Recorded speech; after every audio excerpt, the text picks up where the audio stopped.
In this video I'll be making chicken meatballs. You will need the following ingredients: onion middle size, egg, garlic, zucchini, ground chicken and cilantro. I'll start to dice the onion and already diced zucchini. Cilantro, add vegetable oil into the pan, then chopped onion.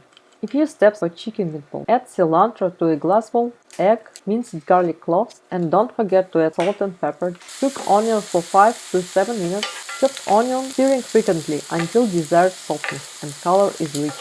Add zucchini for 2-3 minutes and mix vegetables all together. When vegetables are ready, reduce the heat to medium or medium-low. Mix well all ingredients. Add vegetable oil to the pan. Once mixed, roll the mixture in the medium-sized bowl and place it on the pan. Don't disturb for 3 minutes till to brown well. Then turn, cooking another 3 minutes without disturbing.